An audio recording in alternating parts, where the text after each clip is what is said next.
वाल्मिक कराडकडे इतकी संपत्ती कुठून आली त्यावरून आरोप होत असतानाच आता या प्रकरणामध्ये ईडीची देखील एंट्री होण्याची शक्यता वर्तवली जाते आहे। कराडच्या संपत्तीवरून काय काय आरोप झालेत पाहूयात त्या संदर्भातला हा रिपोर्ट। दिवंगत नेते गोपीनाथ मुंडे यांच्या घरी कधी काळी घरकाम करणारा वाल्मिक कराड आता करोडोंचा मालक असल्याचं समोर येऊ लागलंय।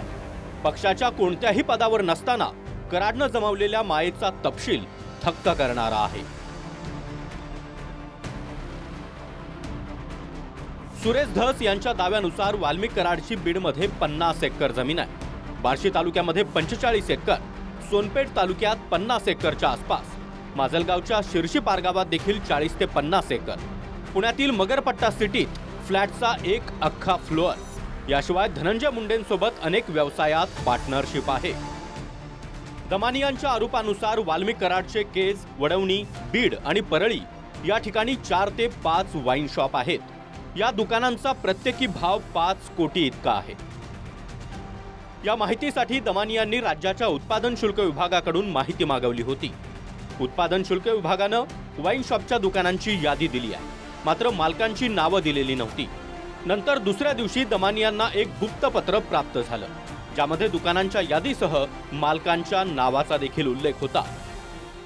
यांचे कारनामे काय काय? वाळूत कारनामे, यांचे राखेत कारनामे, थर्मलच्या स्क्रॅपमध्ये यांचे कारनामे, कोणाचे कशातही अहो त्याचे 100 अकाउंट सापडलेत वाल्मिकांनाचे, 100 अकाउंट। आता मी 5 टर्मचा आमदार आहे, माझं एकच अकाउंट आहे, माझं नाही 100 अकाउंट कशाला लागते?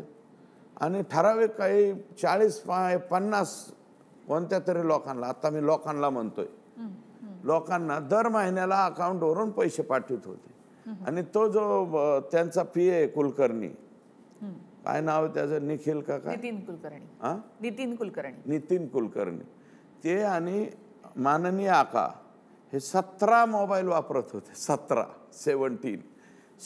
मोबाईल कशाला वापरायचे? 17 तुम्ही वापरता का 17 मोबाईल?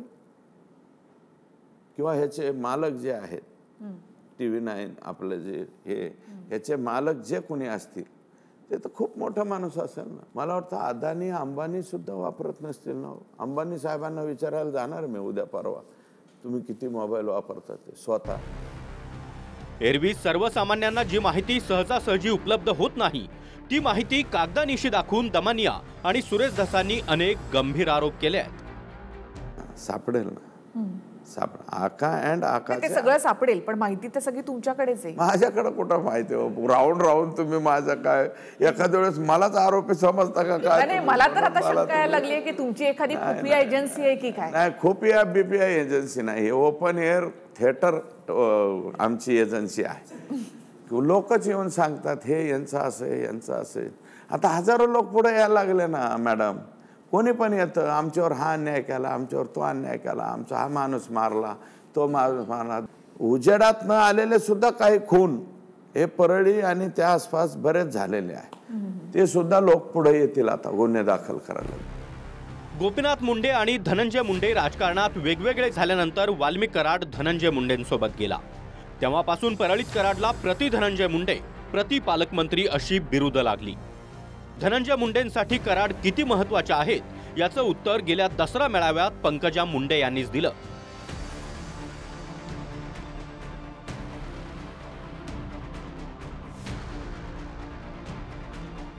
मात्र परळीमध्ये धनंजय मुंडेंहून जास्त दहशत ही वाल्मिक कराडची झाल्याचा आरोप सुरेश धस यांनी केला।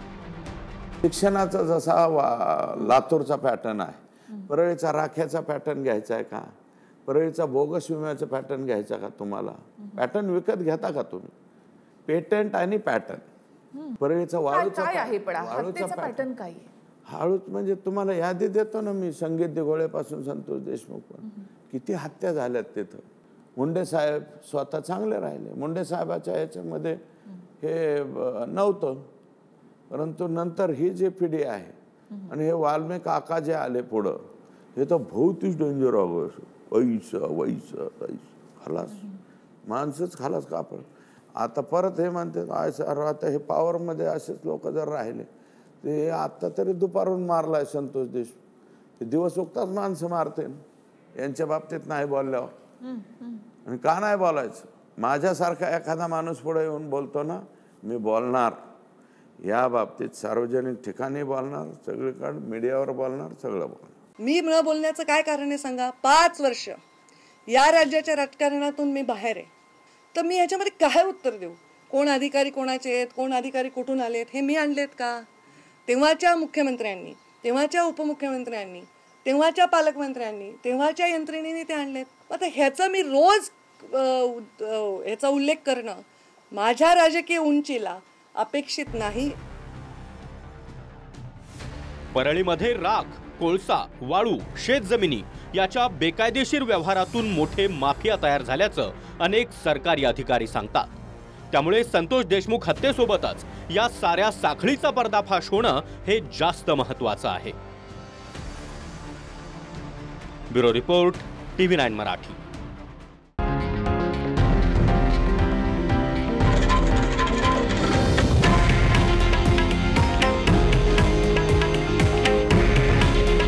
हे आहे देशातील नंबर 1 न्यूज नेटवर्क आणि आपण पाहत आहात TV9 मराठी. काळजी तुमची, हित महाराष्ट्राचं.